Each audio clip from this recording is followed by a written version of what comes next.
All right, guys. So, are there any questions from? Ooh, remember that?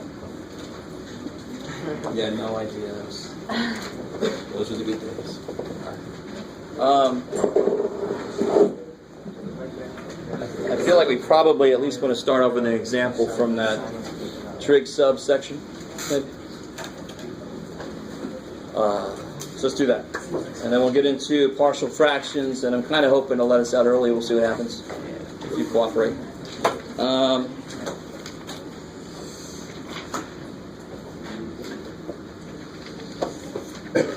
Let's try one that's got let's try a definite integral.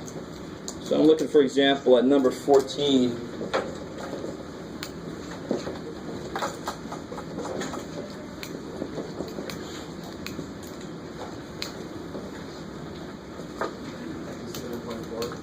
(7.3). Yeah. So I just want to do one review problem from 7.3 before we move into 7.4. I like this because a lot of the ones we were doing before involved radicals, but that is not necessarily the only form it could take to do U sub. It's really this chunk that looks like one of those three identity related parts. So this is a squared, not a U sub. Not a radical. Why would U sub not work? Yeah, there's the stuck function, but its derivative's not in there. So always rule out U sub first. Right? If I multiply this out, that won't help me out worth anything. Right? So thankfully we know trig sum. So which version do I want to use for my substitution for x? Exactly. So this is a trig function plus 1. That sounds like tan squared plus 1. That's so I want to use x equals tangent. That's just a 1, so that's awesome. I just want to use x equals 1 tangent. So then what's the x? Secant squared tangent, or secant squared theta. Kick ass. And I just substitute. I don't know which way you like to do it. I'm going to do it the way I like, which is just do that. So you just get right into the integration. Sometimes it's easier to switch them, but I don't care. If you like to switch your limits, and if you go to Calc 3, a couple things, your teacher might not like this way at all. Right? Closed-minded bastards, but they might not like it, so you don't want to do it the way that they don't like it. And when you get into some of those three-dimensional integrals where you have to do some changing the limits, this way won't exactly show up. You want to actually change them right in there. But that gets really disgusting on its own right. Can you, because I have it in my notes, but I didn't understand. Can you explain again what the... Oh, here? That's just me telling myself that 0 and 1 goes with x. I'm about to replace x with theta, so 0 and 1 do not go with theta. So I can't plug a 0 and 1 in at the end until I get it back to x. Okay. Right? Cool. All right. So what does this look like now? 1 plus theta squared. Or on the bottom. On the bottom I get 1 plus... tangent squared. That squared. On the top I get... secant squared theta.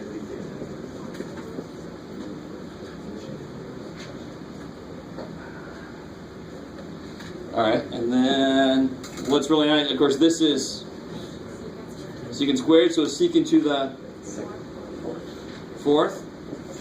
So then, of course, a couple of secants.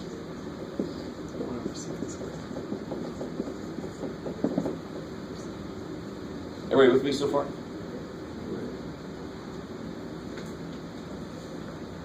Thank you. So then 2 secants cancel. What is 1 over secant squared also known as?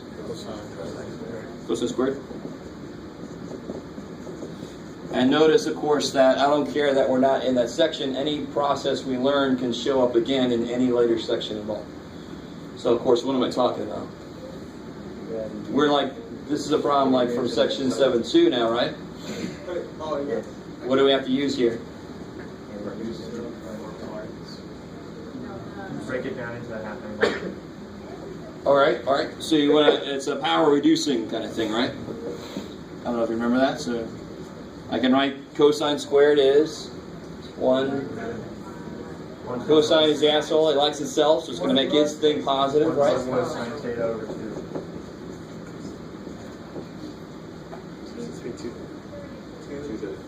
Thank you. Oh, yeah. Does that look familiar? All right, I like. If it was sine squared, it would have been 1 minus. Minus. If it was cosine to the 4th power, and then you switch to that, Then it would have been that squared, and I would have, FOIL it out. but you have to spoil it out. Yeah, we did one like that last time, I'm pretty sure, and then we ended up with like a 4 inside when we had to. That's something we did one like that because when you FOIL this out, you end up with like cosine squared 2 theta, and then you have to apply the identity again. We did one like that last time. Because then we had a discussion about what was it really that was important that you were substituting for. I don't know if you guys remember that. Sort of. So for example, like, what's sine 4 theta? It's not 4 sine something. What is sine 4 theta? It's 2 sine 2 theta. Exactly. So we had the whole discussion about, is that 4 or what's really going on? Do you guys sort of remember that? Some of you guys are saying yes, I'm going to keep going. All right. And now I can integrate that relatively easily. Believe it or not, right? Yeah, so it'll be 1/2. 1/2. I'm integrating. We can do it. 1/2 theta.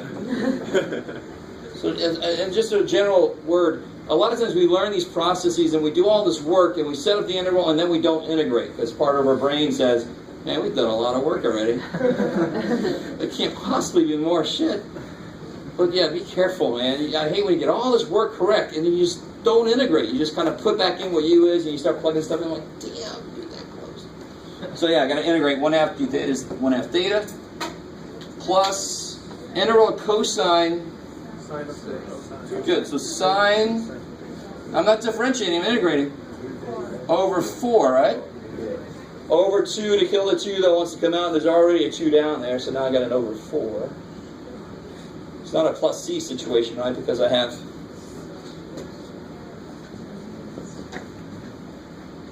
Now we're going to do the triangle? Beautiful, I like it. But with something like this, since the limits are only 0 and 1, wouldn't it be easier to just... It would be. But another reason, I'm kind of glad you brought that up, and also I'm not. Another reason why this way is just the way I always do it. If you were to change the limits up here, it actually turns out to be easier. But part of me likes the fact that if you do this, you get more and more practice with that triangle idea. Because that triangle idea, like we saw earlier, shows up over and over throughout a lot of parts of mathematics. So the more practice you get with that, the better. Some of you guys might realize on this problem, if you did change the limits, you could actually escape doing that. Right?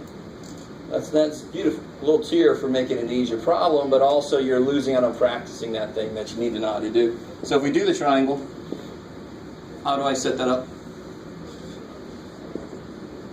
We did the same thing earlier, right? And of course, now here's where things are interesting. This is why I said 99.9% of the time it'll show up. X squared plus 1 is in there, but not square root of x squared plus 1, right? You guys kind of with me, what I'm saying? There's a question about, will it always show back up? Well, not always. If it didn't start off with a radical, it won't be. Right? So what do we get here? What is theta? Beautiful, inverse tangent of x. So that's what goes here. Sine of 2 theta, what do I have to do for that? Probably what we just said over there. Do I know anything about 2 theta? Nope. No. I know everything about theta. So how do I write that in terms of theta? I like that. There's an answer, yeah. What's sine theta? X over the radical square root of x. X over radical crap. And then, of course, cosine's going to be 1 over radical crap. So the radicals are going to fill each other in. That's nice. Do you see that? 2x over a whole one of these. I have to stop there for a second. I like the idea of little side work because normally your actual thing you're working with is this big ass collection of all this shit. So then I'm going to do this piece on the side, throw that back in where it goes. right? Instead of trying to do it all within that one line of stuff. Good God. Is everybody kind of with me so far here? All right. Let me put it over here. So what do we got? We got 1/2 inverse tangent of x plus that expression over 4. So I can reduce the 2 over 4 to 1/2. And I want to evaluate that between 0 and 1. So now I just got to plug check. What's the inverse tangent of 1?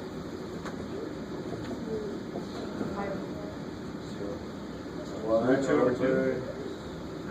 Inverse tangent's output will be what tangent's input normally is, right? So the inverse tangent's output should be an angle. The angle whose tangent is 1. 5 or 4, exactly, because that's where sine and cosine are equal. So the ratio will be 1. So yeah, let's plug in a 1 in, right? Plug a 1 in here, and I get 1 over twice 2. So I get plus 1/4. Minus, plug a 0 in, inverse tangent is 0. Tangent of what is 0? Pi halves and 3 pi halves. No. It's infinite there. Oh, it's 0 and pi. So plugging a 0 in, yeah. When is tangent 0? At 0. And pi, we'll use 0. So that's 0. Plug a 0 in here, and that's 0. So that's your answer.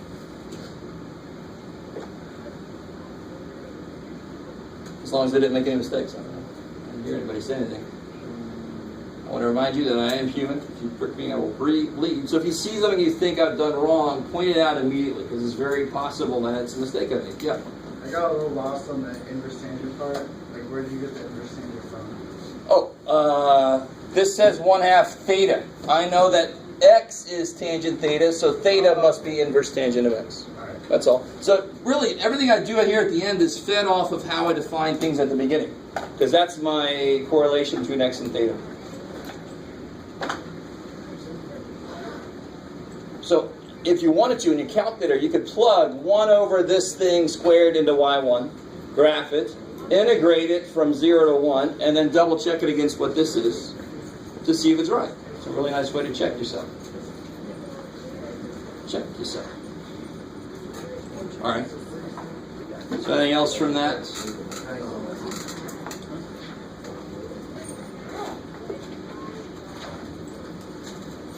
So the thing to realize, the most important thing you can control is your knowledge about what trig function substitution to use.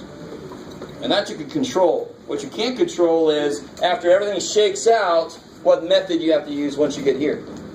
You might have to do it like we did here. You might have like secant cube changing to the 4th, and oh shit, that's that whole shuck off of the right thing. You guys remember? Yeah. You don't know what this interval is going to end up looking like. It more than likely will have trig stuff in it, obviously, because that's the whole point. So it's probably going to go back to that section 7.2 somehow, like this one did.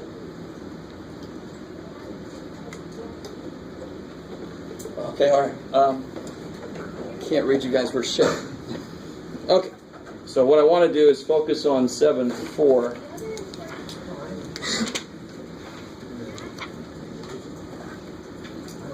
I got to get some sound insulation over here next to this door.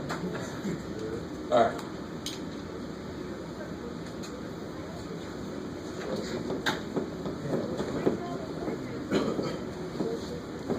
Okay, so let me see what you guys remember. You got the little handout, dude, but the main idea with partial fractions is, of course, if I have something like this,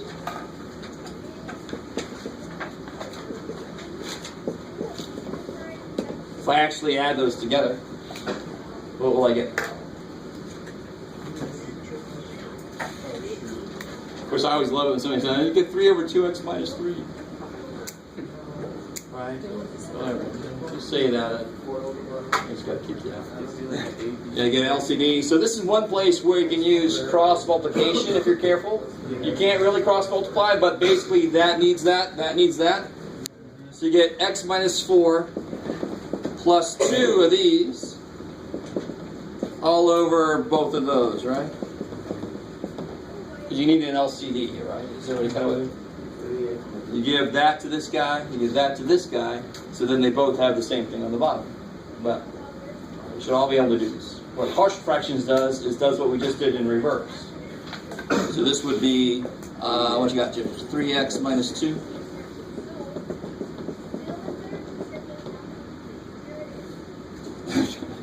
She's going to be distracted. Can you hear that? Yes. All right. They were talking about Dr. Doolittle earlier, so I was trying to learn something. All right, so let's do this problem in reverse, just to see how this works.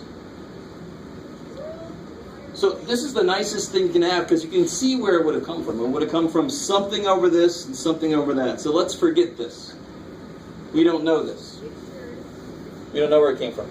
So what we do, and this actually is done a lot more than you realize in mathematics, you assume what the answer looks like, and you work from there. If you're going to take differential equations, is anybody going to take differential equations? You actually do that in quite a few different sections in the class, right? I love that class, but I couldn't get it. I wanted to teach it, and it was taken before I got it picked.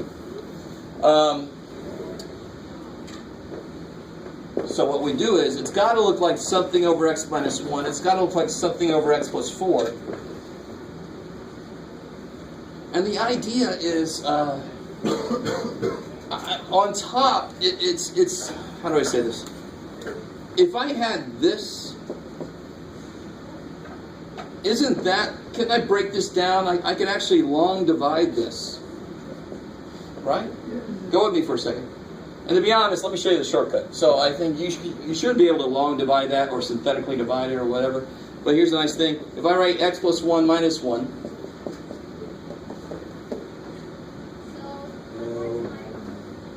what? So I get 1 minus 1 over x plus 1. You with me? That's what you would get if you long divided that thing. But you can be a little smart about it and just do that. Are we okay? Everybody sort of went. So what's up? Is this true? It makes sense, but Why did I want this to show up? Because that's what's down there. Yeah. Right? And, you know, real quick. If I had 9 over 7, wouldn't you do 7 into 9 to make it into a mixed number? Really take it a step back. But could I just say 7 plus 2 over 7, right? Isn't that just 1 and 2 sevenths? Isn't that exactly what the hell I just did? Where's the 7? Why did I put a 7 there? Because that's what's down there. So we can be smart about how we do basic things. We need to start, you don't want to revisit some of your basic shit and go, I was taught this way, but screw that way, here's a better way. Right? Anyway, alright. Doesn't always work. Are we going to be like that with calculus 2 at some point? Say again? Are we going to be like that with calculus 2 at some point, like later on? Like Yeah, trust me. Well, yeah. There are certain things, well, anyway. Alright, so what I'm trying to say is, I'm not going to put up here that it might be like some number of x's, because if it would have been, it would have broken back up into a number over x plus 1 anyway, right? I don't know if you guys kind of see what I'm saying. So the form it's got to be in then would be a number over x minus 1 plus a number over x plus 4. Can you explain that again? Process. All right, let's look at a specific example. If I had 2x over, let's just do what I just had, x over x plus 1 plus 2 over x plus, let's do, it doesn't matter, x plus 4. What do you get? You get x squared plus 4x plus 2x plus 2, right? Over x plus 1, x plus 4. Now notice something. What's true about the degrees here? they're the same. They're the same, aren't they? So partial fraction says if the degrees are the same, you go ahead and long divide. Or do clever division if it works, right? Like we did earlier. If the degrees are the same, you have long dividing. So the true process of partial fractions only applies when the degree on top is smaller than the degree on the bottom. If that's true, then the degree of what I put on top must be one less than what's on the bottom. If there would have been an x, they would have had the same degree. Do these have the same degree? No. So then the tops must have been at least 1 degree below what the bottom is. So the bottom is linear, first power. The top has got to be constant, 0 power. If the bottom was quadratic, second power, the top could be at most linear, first power. All right. So here's the process you go through. So I assumed what the answer was, and it just feels good to do that. Right? I don't know what the answer is, but I'm going to assume it's that. And now I just got to figure out what A and B are to make it work. Right? Yeah, you just multiply by this, so the A picks up x plus 4, and the B picks up x minus 1. So let me show you both ways on this real quick. This is really, there's only A and B. You can imagine you can very quickly get A, B, C, D, E, F, G. H, I, J, K. And that's where you have to start doing like matrices and shit like that. But let me show you both ways to do this. I mean, who remembers doing this? Anybody did this in pre-calc and stuff? And they're still like, maybe, but shit, I don't remember. Yeah, exactly. Some 110 teachers do this. I don't really shove this into 110, but I do it in 176. All right, so one way to do it, and the by the book kind of way to do this is called equating coefficients. So if I distribute through, I get AX and BX there, right? So that's A plus BX. Is that cool? Yeah. Combining like terms.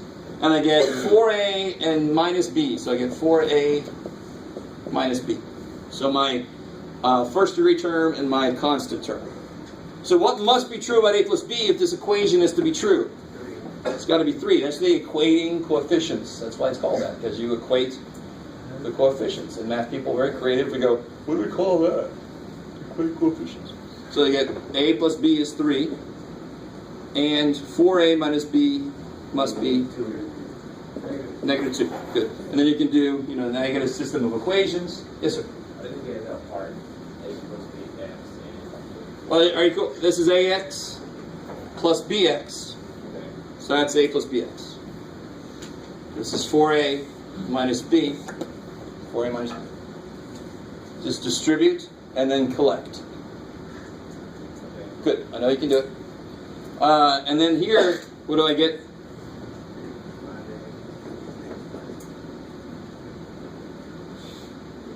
What did I do wrong? Oh, somewhere something went freaky. How do you got that A plus B equals 3? Oh, here? A plus B equals 3? Yeah. Oh, okay. I got you. Yeah. Coefficient of X. Coefficient of X. There you go. Cool. Let's see. Oh, that's a 2. I love you guys. No, that's true. This is good, right? 3x minus 2. Yeah, that works. And then x minus 1 is plus 4. Oh, so why is this getting all freaky here? 5a is 1. All right, so somewhere I made a little mistake. Let me see. Then when you just put in the I feel like the 4A minus B is kind of stupid. Yes. Plus x plus 1 and x subtract 4. Where am I at? On the question. Yeah, I was going to ask you the same thing. Yeah, You put positive 1 in the equation and negative 4, so it's x plus 1 and x minus 4, but then you changed it when you went to x minus 1 and x plus 4. Oh, In here. the original Oh, problem, what it was originally? It was x plus 1 and x minus 4. Ah, well, yeah, please. Tell me right away. Well, I thought you erased it, and I didn't get to see it. That's my I just bad. changed it. Because you see how, I mean, what do we know A is supposed to be? A is supposed to be what we had over x minus 1 here, right? We're just working backwards. So I knew something went wrong when it was coming out to 1/5. It's supposed to come out, I think it was a 1. I can't remember. 1 I erased once. All right. So that's my bad. I transposed those. All right, let's see. So that kind of mistake away. Let's see.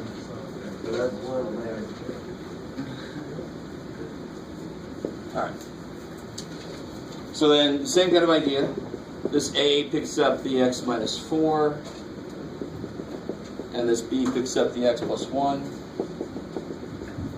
So then we get 3x minus 2 equals ax plus bx still, so a plus bx, minus 4a plus b.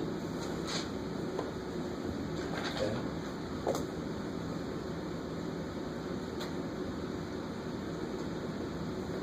So then, again, we can do the same thing. A plus b has to be 3, because that's the number in front of the x. So that's got to be true. And negative 4a plus b has to be negative 2. Now, this is making more sense.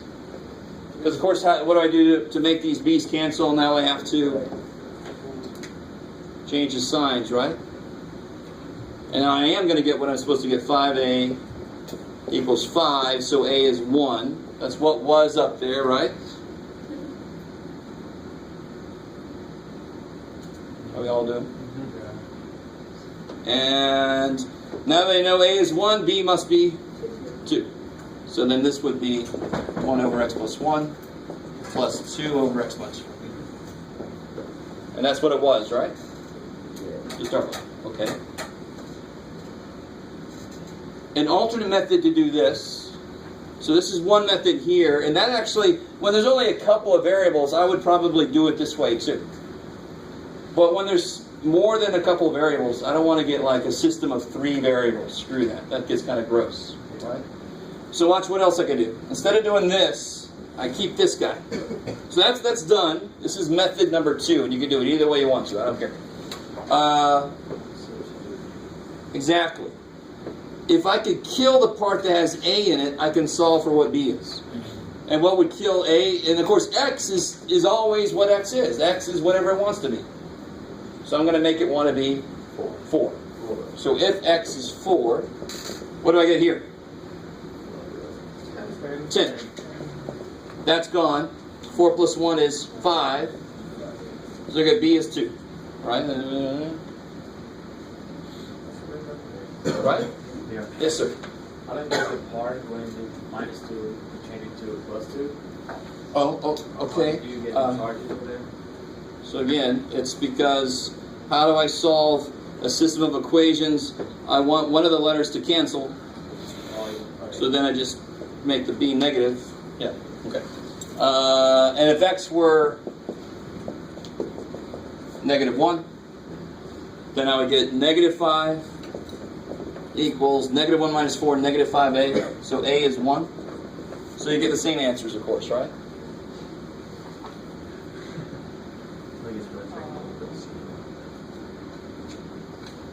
Not really.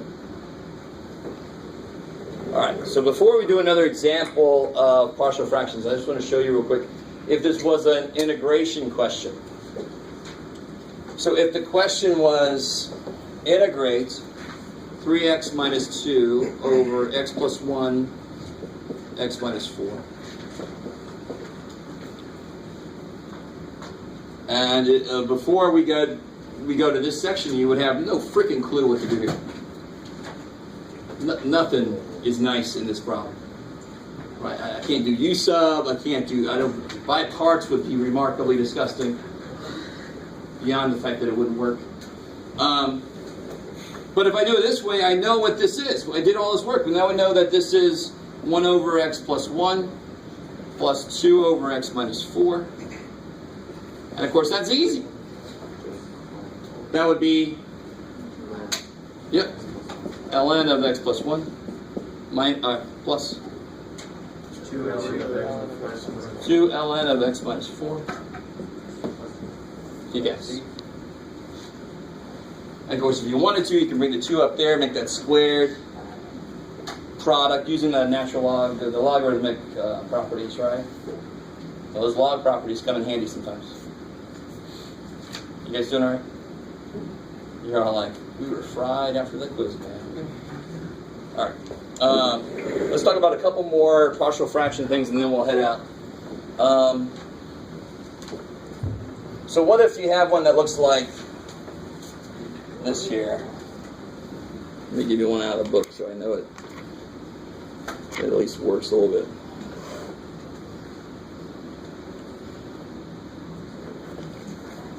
That looks young.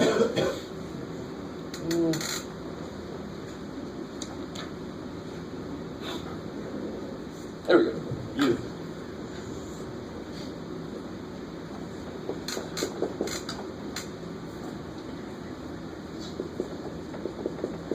What number is this? It's sort of example 4. I just pulled out the relevant part. This is example 4 asterisk. I got some other shit going on that one. I just want to focus on this. So, will partial fractions work? Does it have a chance? Are the degrees correct? Is the degree on the bottom bigger than the top? Okay, good. So it's got a chance. If they were the same or the top was higher, you have the first long divided. Right? Because otherwise, then partial fractions doesn't work if it's like that. Okay? So what do I have to do? Why was this problem easier? Because I gave you one that was already factored, right? So I loved it when I had a 280 student come up to me and complain and say I was evil because I dared give them one with a third power in it. And I said, group it, you person. Get away from me. So if you don't know your factoring methods, bad. Go find out. I will throw a lot of them at you. So how do you factor that? Pull the x out of the first term. Pull the Or x squared. x squared. X minus 1.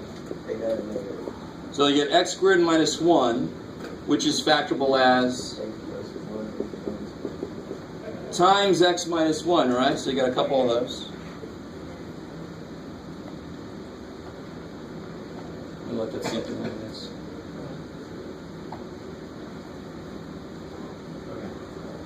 Okay, good. All right. So here's the new thing. This is a repeated factor, right? It's in there twice. I really like that language because when you first learn this kind of thing, it's a multiplicity. It's a root of multiplicity 2. Does that sound at all familiar to anybody? The multiplicity of the root deals with how often it shows up. So the real degree of this is the first degree. It's just repeated, right? It shows up twice. It's repeated once. You guys with me so far? So the whole idea of what I said earlier is never not true. I like the double negative, and leave it. What I said earlier was, whatever the degree of the bottom is, the top has got to be 1 less. This is not truly squared. This is an x minus 1 that shows up twice.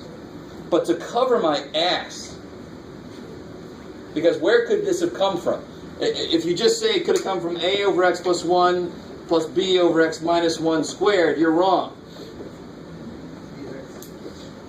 No, that's not right either. Because like I just argued, this degree is really a first degree. So you have to do b over x minus 1, not squared, and then... Beautiful. So to cover your ass, you have to do, for each repetition, you have to do another one, another one, another one. Yes, sir.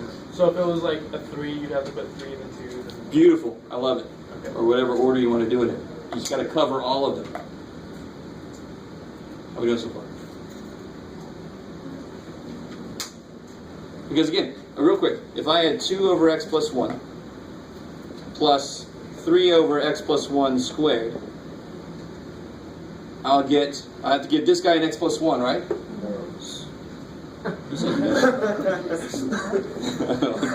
Yeah, I ain't got to do it. End of the day. That guy wants 1, he can work for it. But if I want to break this up, and I just say this, that doesn't make a damn bit of sense, right? That wouldn't make any sense. Because that is what's over that. So where could anything that has something like this on the bottom come from? A single one and a double one, because that's exactly where that guy came from, right? So the same thing with diff q, which is differential equations.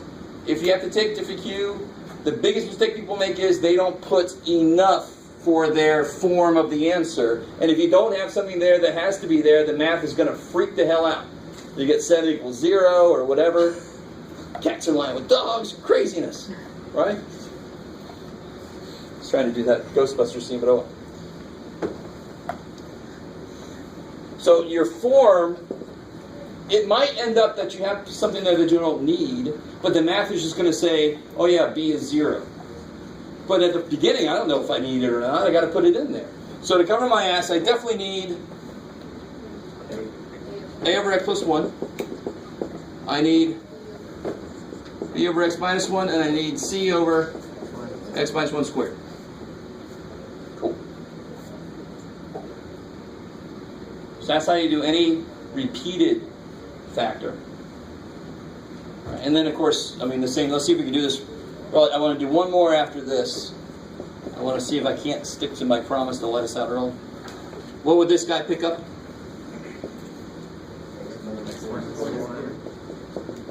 He's going to pick up one of the x minus 1s and an x plus 1, right? And he's going to pick up. You all cool with that stuff? Everybody see where that comes from? Yep. All right, good. This should not be too taxing, but I just want to make sure you guys see where everything's coming from. This is the result of getting an LCD, and then I multiply both sides by it so that all the bottoms cancel. So I really don't feel like foiling that shit out and stuff, so let's do method 2. I got A, B, C. That almost always is going to make me want to do my method. So if x were what? 1. See, now I like what somebody's thinking. If I make x 1, A's dead, but so is B. And that's going to happen a lot with these kind of things. Yes, sir? Why is it c over x minus 1 squared? What else could it be? Wouldn't it be c over x minus 1? I already have an over an x minus 1. I wouldn't need another one. Okay. So I'm sorry, I had it like the other way around earlier. But as long as you have a single one and the squared one, you're fine. Alright. But if you're missing one of them, the math can never work because, like we saw earlier, I could need both of them. That could be where this came from. Right? If I didn't need this guy, B is going to be 0.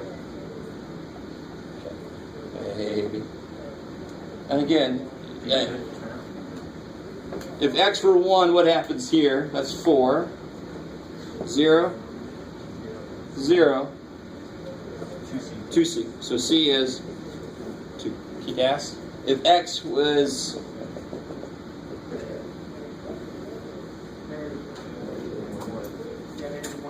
-1, so you guys should see something is going to happen here pretty soon. But x is 1 is that. If x is -1, I get 0, 0. -1 minus 1 is -2 squared is 4a equals -4. So a is -1. Now how am I going to get b? So here's what I do. I do my method as much as I can normally, unless there's just a couple of letters, and then we'll do like we did the first one. As far as I can. There is almost always a place where I can't do my method anymore. Then I do a little bit of equating coefficients, but I only look at the parts that are relevant. So for example, it doesn't really matter what I pick, but if I were to FOIL this out, wouldn't I get an ax squared plus shit that I don't care about? If I multiply this out, I get bx squared plus shit I don't care about, right? So what must be true about a plus b, considering there is no x squared there? Good. So a plus b must be 0. A is -1. So b is what? So I like that. Use this method because it's very direct, and then use directed equating of coefficients. Don't multiply the whole damn thing out, just take the parts you need. Everybody in here should be comfortable with math to mess with it like this. Right? And now I know what this is, and I can integrate each piece.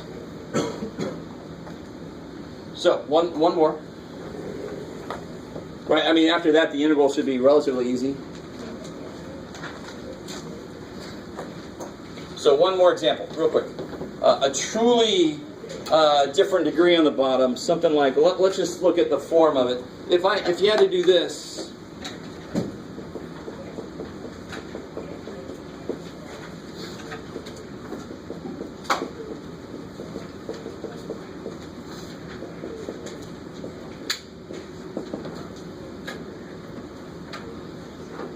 right? Besides running and screaming. Now, just to cut to the chase, I went ahead and factored the bottom. If you don't know synthetic division, I might have to show you. How many of you guys know synthetic division? Oh, that's sad. Not about you. Not me. I'm thinking about your education. Is Somebody did not help you like they should have. So I'm going to have to show you synthetic, because synthetic division is a remarkably powerful factoring tool. Because if this was not factored, you would not be able to factor it without synthetic division. All right. So looking at this piece, we just did this. Well, first off, are the degrees okay? Yeah. Definitely. That's already squared, so it's going to be 4 power. That's plenty good. So it's going to have what for this guy?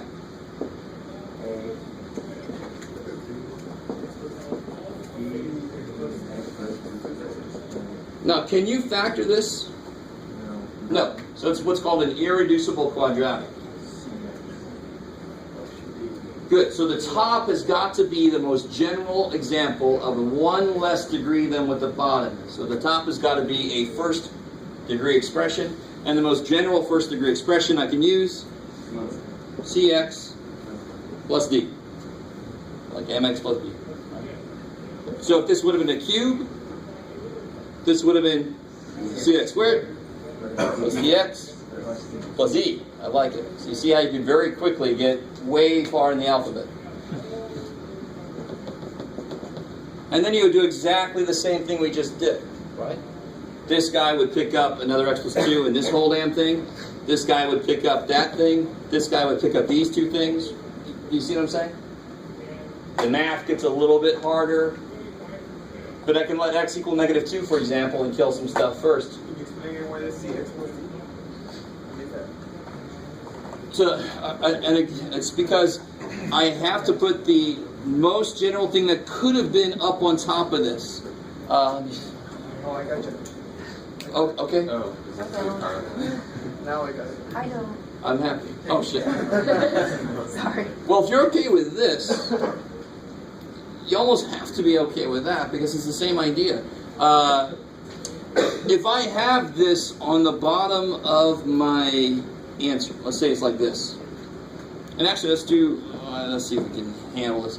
3x minus 1. So the real quick answer is, can I break that down any further? Right? Can I break it down any further? No. So if I have this on the bottom of a fraction, could it not have come from something that looks like this? Plus, in this case, maybe something that looks like this, plus something that looks like this. Are you guys with me? Yeah. It could have been this that went into making this. Because I can't break this down any further, right? So why has this got to be a number? Because if it was 1 degree up, I could actually break that down further. Okay, maybe. And that's it. So if it was a cube, it would be x squared, x constant, right? And so forth. Yes? I don't really get where, you know, when you get to like a times x minus 1 squared and all that, how do you know what to multiply the letter? Like this to this, this to this? Like I don't really. I'm sorry. All right, so you mean how to go from here to here? Yeah. So if you were to give this guy, make an LCD, what does he need that he's missing? X minus 1 squared. Yeah, x minus 1 squared. And this guy, he needs another x minus 1, and he needs an x plus 1, right? You with me so far? Yeah, I got it. And this guy needs an x plus 1. And then I multiply both sides by this, so then I just end up with the tops.